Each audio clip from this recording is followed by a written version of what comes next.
और एक मुख्य बात ये बोलना चाहूँगी कि दोस्तों, कहते हैं ना कि बुजुर्ग या कोई भी घर का अपना अपना निजी सदस्य कोई अगर इस दुनिया से छोड़कर चले जाते हैं तो मन हल्का हो जाता था। तो ये मैंने फ़ील किया धीरे धीरे ये चीज़ें कि वाकई में ये सच है कि नहीं, क्योंकि मैंने वीडियो में देखा था कि दुख समस्या देखकर वो आपके पास आपको देखने आते हैं, आपकी रक्षा करने आते हैं कि तेरा कभी भी बुरा नहीं होगा, हमेशा खुश रहेगी और आप मत कर, तेरा बुरा नहीं होगा, तूने कभी, तेरा दिल बहुत साफ है, तूने कभी किसी का दिल नहीं दुखाया है। सच में दोस्त। हेलो दोस्तों, नमस्कार। शांति मिस चैनल में आप सबका स्वागत है। दोस्तों, आज है मेरी आमा यानी मेरी दादी का श्राद्ध। और मेरी दादी मेरे दिल से बहुत जुड़ी थी और वो मुझे बहुत प्यार करती थी। दोस्तों, मैं थोड़ी देर में आपको सब कुछ बताऊंगी आज इस वीडियो में मेरी दादी के बारे में, वो कितना मुझे प्यार करती थी।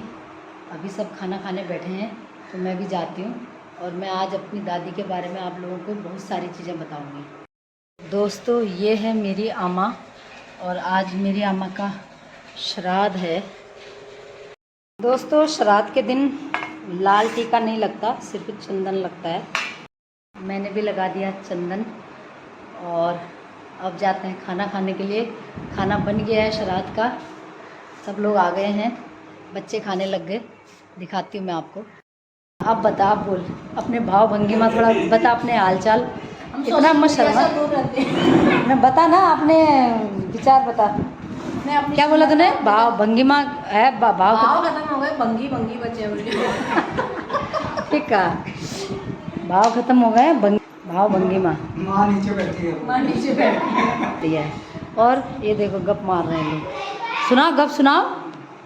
थक गई बेचारी, ये तो पूरी लग रही है, थकी थकी लग रही है।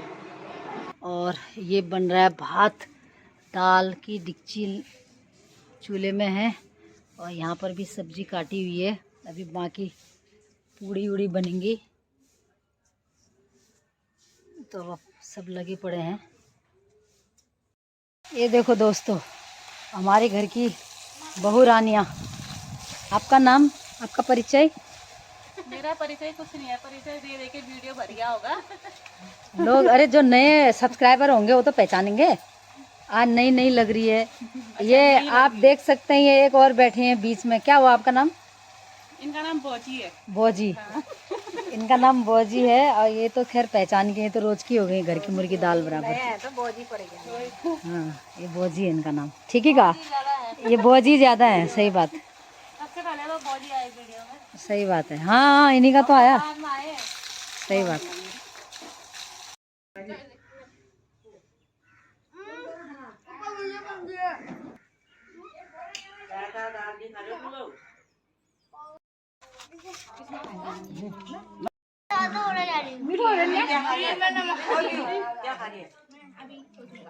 दोस्तों, आज मेरी आमा यानी मेरी दादी, पहाड़ी में आमा कहते हैं, और दादी का श्राद्ध था दिन में। और अभी कम से कम शाम को 5:30-6 बजे का टाइम हो रहा है। दोस्तों, बहुत बेचैन हूँ, बहुत याद आ रही है अपनी आमा की। मेन कारण ये है कि मेरी आमा मुझे बहुत प्यार करती थी, बहुत ज़्यादा।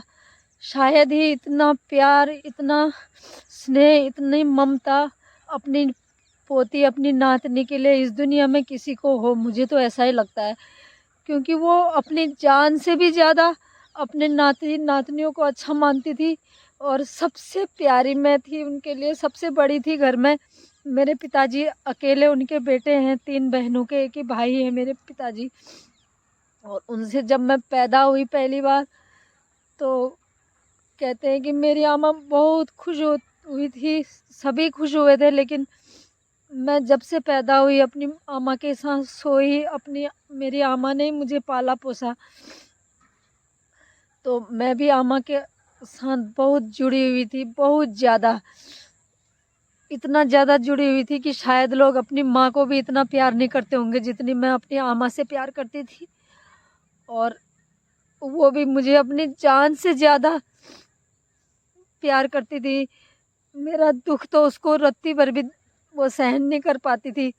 हालांकि मेरी शादी बहुत कम उम्र में कर दी थी, लेकिन ससुराल में जो भी सुख दुख हुए मुझे, मैंने कभी नहीं बताया अपनी अम्मा को। वो समझती थी मैं कष्ट में हूँ, दुख में हूँ, लेकिन मैंने अपने मुंह से कभी भी अपने मायके वालों को अपनी तकलीफ़, कुछ भी शारीरिक तकलीफ़ हो चाहे मानसिक तकलीफ़ हो, कभी नहीं बताया।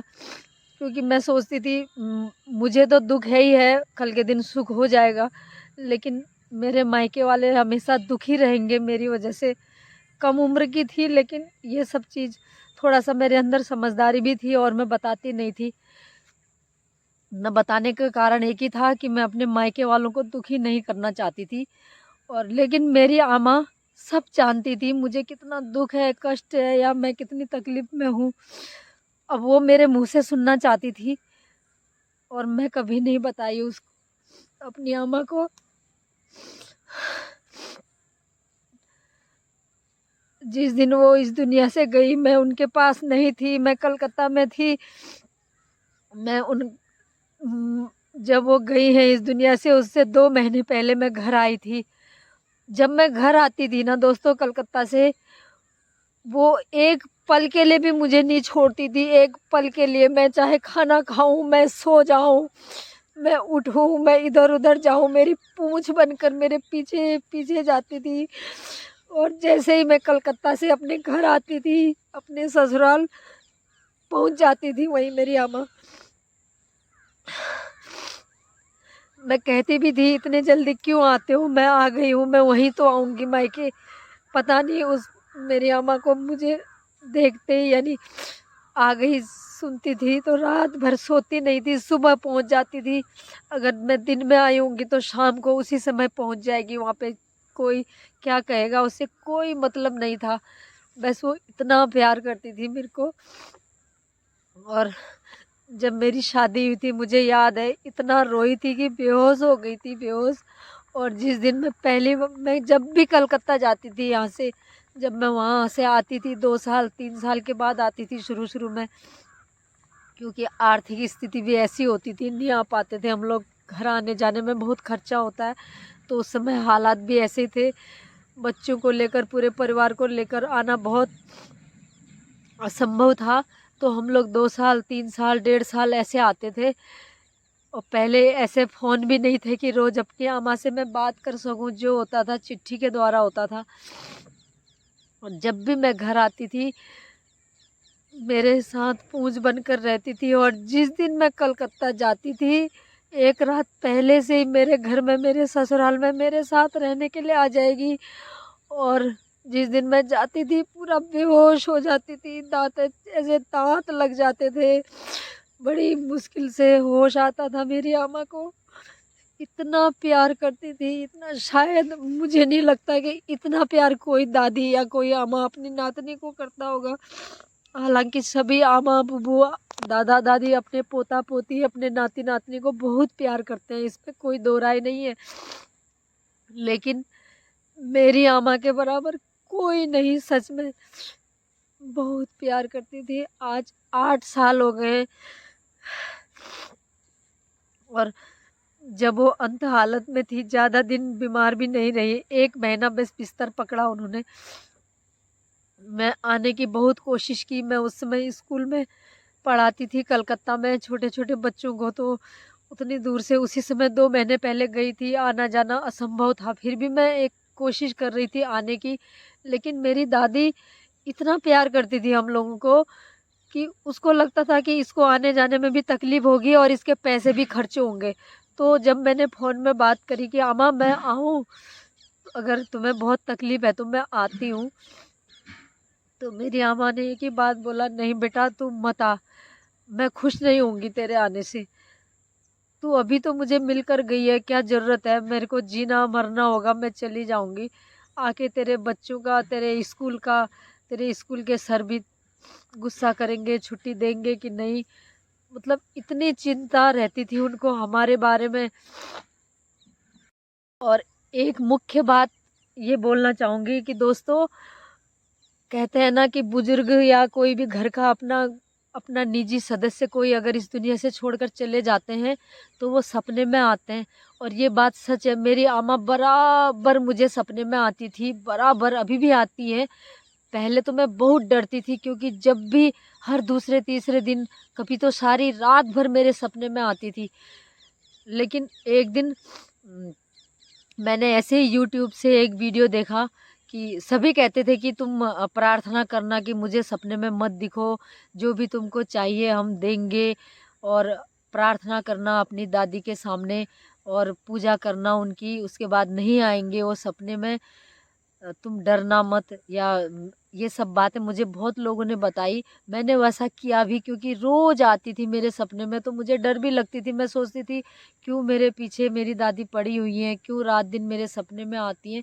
लेकिन मैंने एक वीडियो देखा, उसके बाद से सच में दोस्तों मैंने वो फील किया कि जब भी मुझे कोई दुख या तकलीफ़ होता है, मेरी तबीयत ख़राब हो, या मैं बहुत चिंतित हूँ, या मुझे बहुत कष्ट हो रहा हो अपने आप, मैं किसी से बोल न पा रही हूँ वो कष्ट, तो मेरी दादी सपने में आती थी, और दूसरे तीसरे दिन से ही अच्छे लक्षण होते थे, यानी मेरा दुख तकलीफ दूर होने लगता था या मन हल्का हो जाता था। तो ये मैंने फ़ील किया धीरे धीरे ये चीज़ें, कि वाकई में ये सच है कि नहीं, क्योंकि मैंने वीडियो में देखा था कि बूढ़े बुजुर्ग जो भी होते हैं वो कभी भी किसी का बुरा नहीं करते हैं, और तुम्हारी दुख समस्या देखकर वो आपके पास आपको देखने आते हैं, आपकी रक्षा करने आते हैं।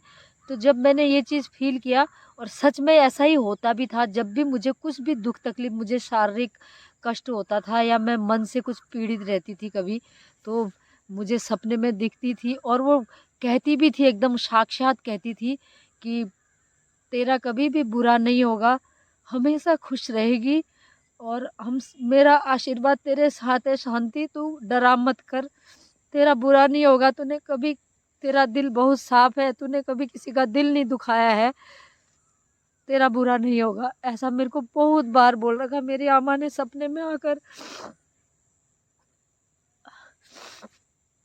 सच में दोस्तों आज बहुत याद आ रही है।